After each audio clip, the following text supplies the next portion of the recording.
Welcome, welcome, welcome. Hello. So glad y'all are here. We're going to do something for our Christmas tree, something else. It's not an ornament, but it's something we probably all made as kids. And my daughter came in with a picture the other day and she said, I want to make this. I need these papers. And I said, okay. So she went and got her some paper. And I thought, you know what? We all did this as kids. So I thought, I bet I can do that with fabric. I just have to figure it out. So I did. I figured it out. This is a chain. And mine's not a paper chain, mine's a fabric chain. And I've done them so many different ways. There's so many different ways you can do this. And I'm going to show you all the different ways to do it. And then you can decide how you want to make yours. Okay? So go grab you a drink, a snack, sit back, relax, watch, or go get you some fabrics and join me in the sewing room while we make our fabric chain. Not a paper chain, but a fabric chain. And staples may or may not be involved. So hurry back.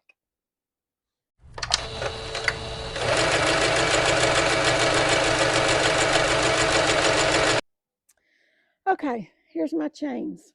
This one right here looks more like a traditional chain with the big circles. This one is tighter. And I kind of like this one. But there again, that's totally up to you.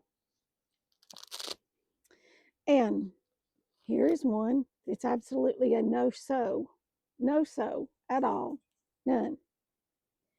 This one I've stapled right here. This one is Velcroed, and it's two different fabrics. This one that I stapled, I'm going to pull the staples out because you can do that very easily. And there's that one. These are sewn, and they have Velcro.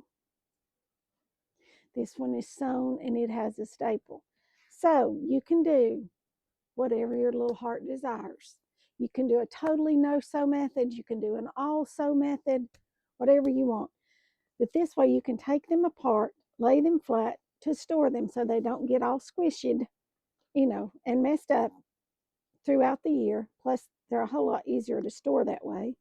Get them back out the next year, pop them back together, either with the Velcro or with your staples.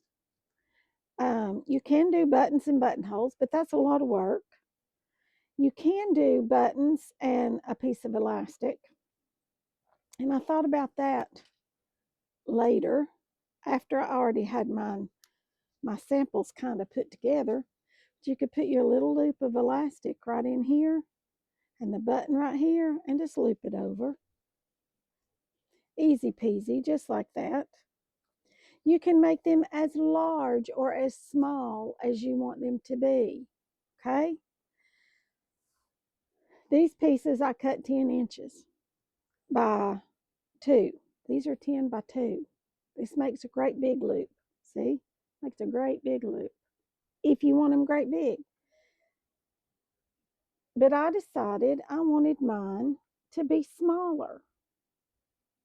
Okay? After I cut all these, I thought, you know what? I want mine to be smaller. So I cut them in half.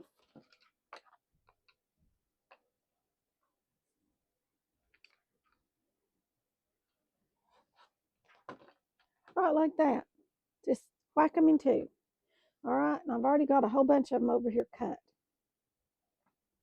Now then, first step you need to do, I'm going to bring y'all over here with me. Come on, let's go over here to this table because this is where most of the magic happens, is it? Sometimes y'all just come on and off whenever you take a notion. I know. Here's one. I even put a piece of batting in the middle.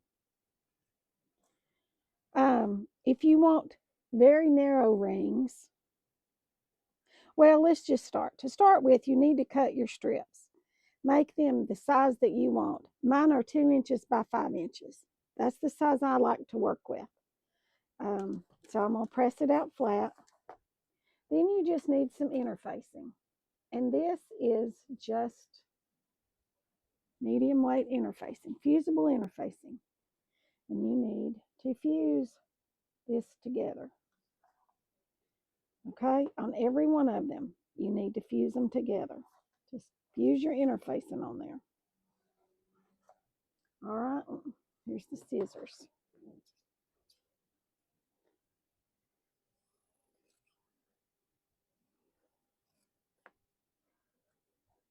And these are just some scraps of interfacing from where I made some other things. That's why they're kind of odd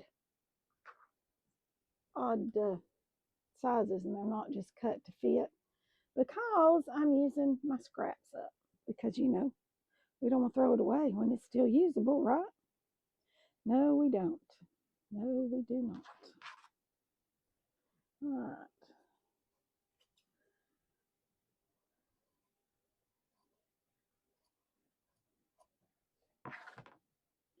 All right, so I'm going to take you all through this, and we're going to make these several different ways. Okay? I love my little iron for ironing things like this. Turn y'all down. Okay, I got my two pieces ironed, interfacing on them. Pretty sides together, right like this. This one is just a little bit longer, so let's cut it off. All right, now then, we're going to sew. Bring y'all over here. Let me set your feet out. And set y'all up here where you like to see it. Because you like to sit right here beside me. Get y'all in there. All right. Oh, I've got my thing here. We got to take this loose. I've been making rope.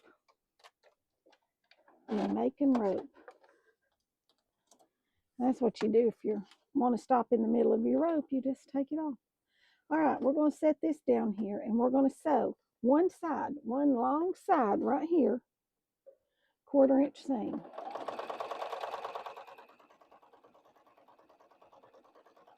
Or so.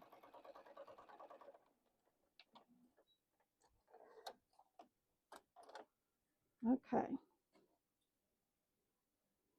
Now then, I'll look back right here. We're going to press this. Now this is where you have to decide if you want it to be like this, one side and one side, or if you want it to be like this. Okay? Either way, whatever you want to do. And you're going to turn that in. This one we're just going to fold over to the middle. I'm going to make mine striped because I think that's pretty. So fold that to the middle, press that, and turn this right here, just like this.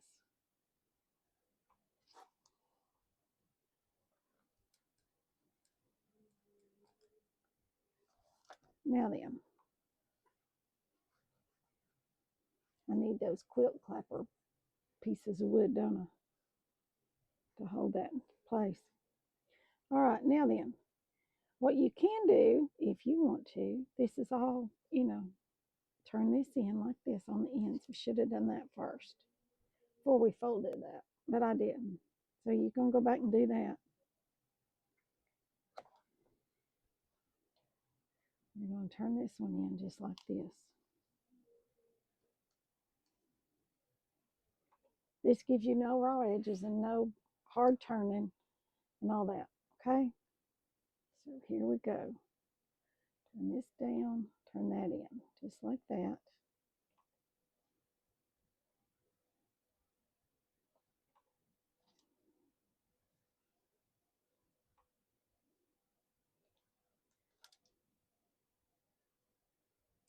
Turn this back to the middle. Just like that. See there? I'm going to put a clip on each end of this to hold it.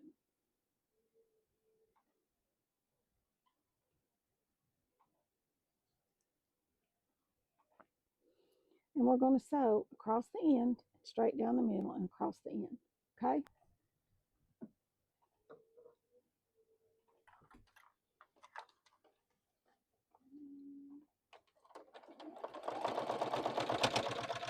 Oh gosh.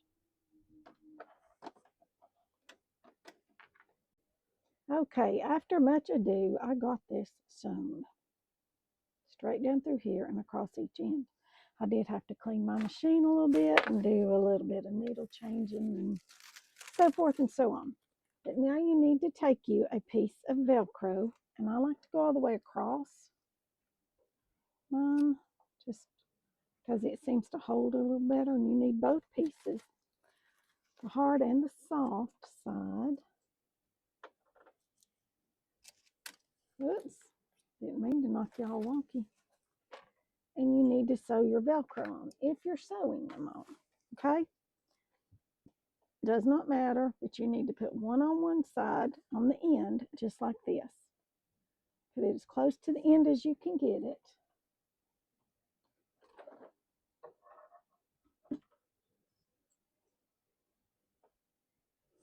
Right like this.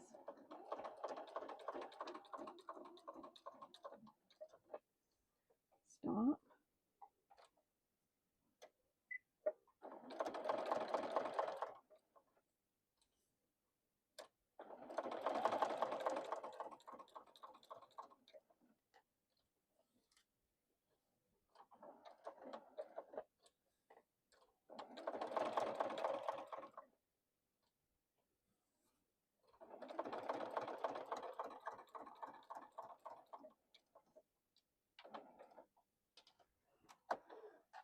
Just like that.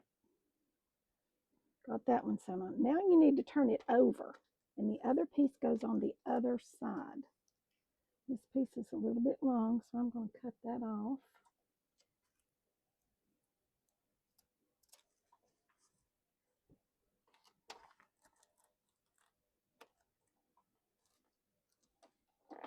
And we're going to stitch this one on.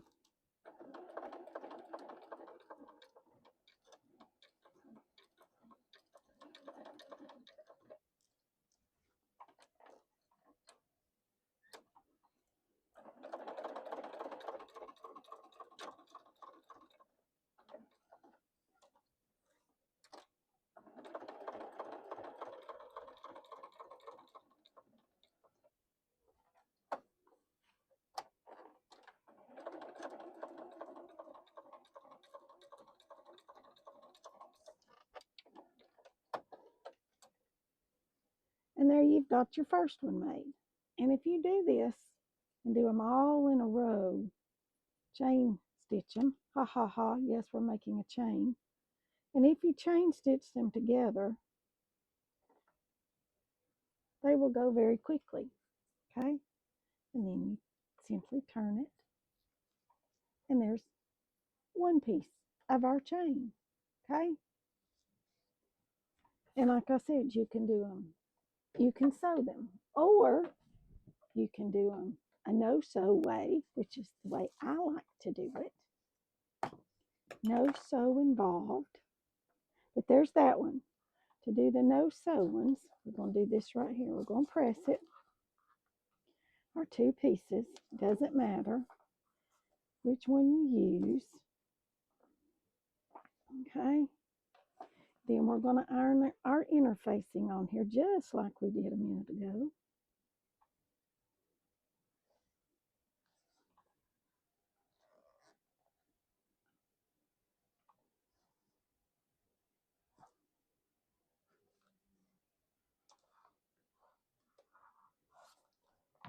We're going to cut this excess off.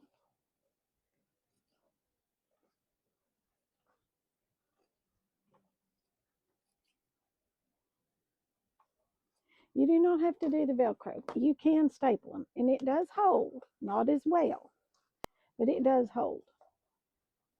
And then you can take the staples out at the end of the season and lay them flat and staple them the next year. But knowing me, I'd lose the stapler and never be able to use it again. So, all right, now then, I have got little strips of steam-a-seam too, right here. Okay, And I'm going to simply put them right down through here.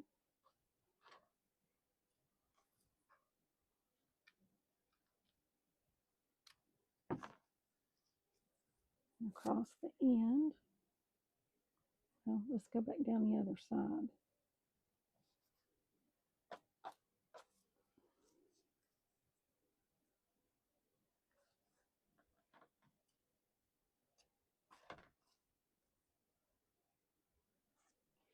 I'm going to do the ends on this one.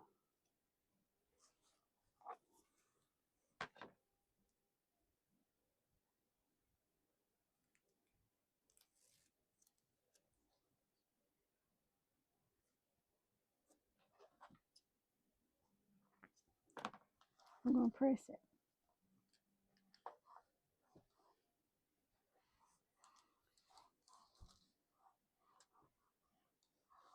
It's all a matter of how you like the finished look to look, okay? Peel this off.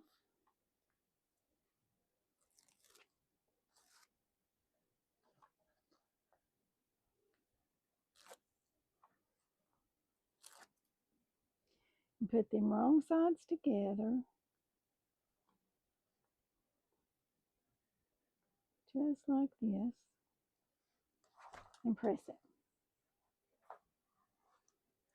Now then, we're almost finished, but we got to do something else. I like to take my pinking shears because it is a raw edge. This also gives it a really pretty finish on the edge. You're just going to trim this.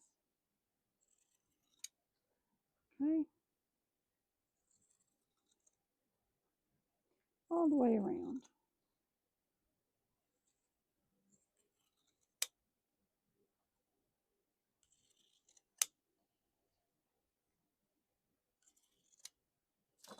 Just like that. Then we're going to take our Velcro. Going to give us 2 pieces again.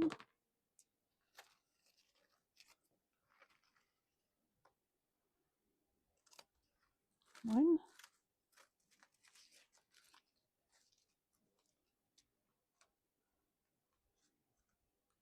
2. And we're going to take our steam machine. That's trash. A piece of it. Here we go. And first we're going to press this on here like this. Okay.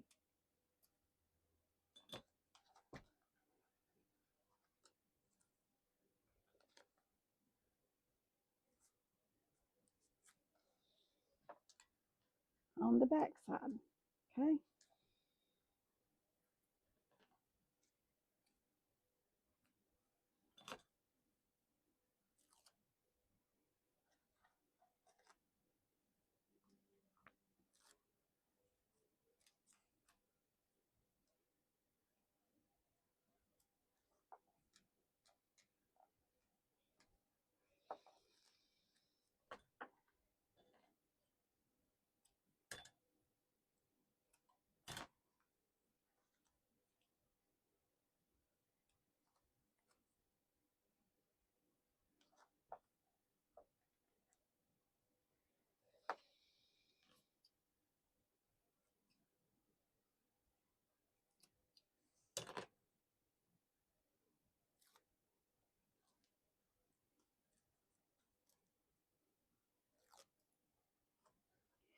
And then you're simply going to, let's trim this a little bit more.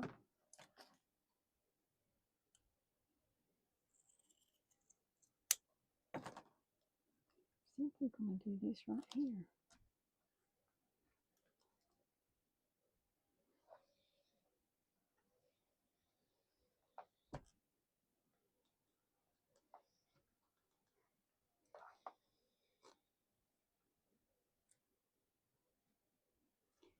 And that's the easy way. That's the no-sew way.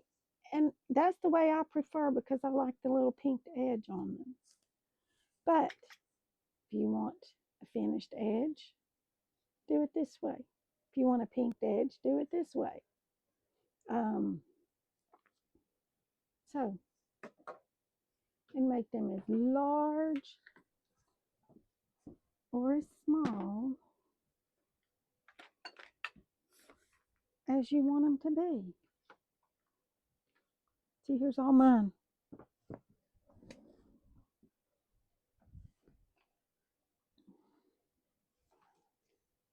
Okay, let's get y'all fixed. All right, now then. These are more narrow. These are just, I think I started, these are 1 inch. And these are the 2-inch strips. And I just took them and simply folded them to the middle. Just like this. That's to make the more narrow ones.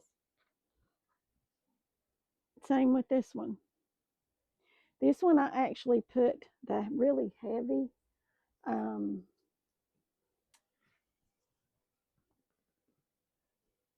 interfacing, the real heavy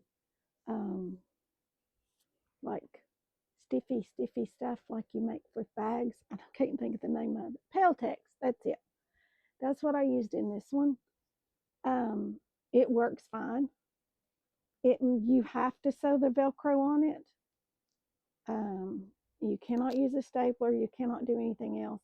And they're a little firmer if that's what you're going for. You can do that. But I find this right here is plenty stiff enough. Just the interfacing. I mean, after all, it's supposed to be like a paper chain. I do like these. And if you want it to look like this, you just fold it in half and fold it in half. And then stick it together. Easy peasy. Here's one that was just stapled. These were Velcroed. And when you Velcro them, you can turn them either direction. Like this one is that way. Turn it this way. And you can have the stripes on the outside. Either way. Whatever you want to do. So, I'll go make you some paper chains out of fabric. Fabric chains, not paper chains. They're easy to do. Like I said, I like the no-sew method because it's quicker, easier. You're not washing it. It's not going to get a lot of wear. And after all, it's supposed to look like a paper chain made out of fabric, which is what we just did. Easy peasy. You can even buy already iron-on Velcro. I bought that Velcro at Dollar Tree. And that's plenty to do a big long chain. So I'm going to finish mine up and we're going to put it on our tree this year. I think it'll be pretty. Along with our ornaments, our quilted ornaments that we've done, we're going to do one more ornament. It'll be a really quick thing because I have in my head how I want to do it, and I think it'll be very fast. And maybe 2 more ornaments. I'll put those 2 together. Or 3. I've got 3 more ornaments I want to do. I've got to figure out, pick up something for one of them. So that'll come next week. So y'all go make you a chain. Have fun with it. Don't screw up your sewing machine like I did and have to stop in the middle and mechanic on it because that's no fun. But I did it. It was not a big deal. I don't know why it was catching. This was not heavy to sew, but I think my needles are flimsy. I'm not a fan of those particular kind of needles. So I've got to get me some new needles. So have fun with it. And I'll see you all in the next one. Remember, like, share, subscribe, comment, and hit that hype button. Y'all, I just think that's the neatest thing they've ever come up with. So hit that hype button if you can. If you're on the app, you can do it. So I'll see you all in the next one. Thanks for watching.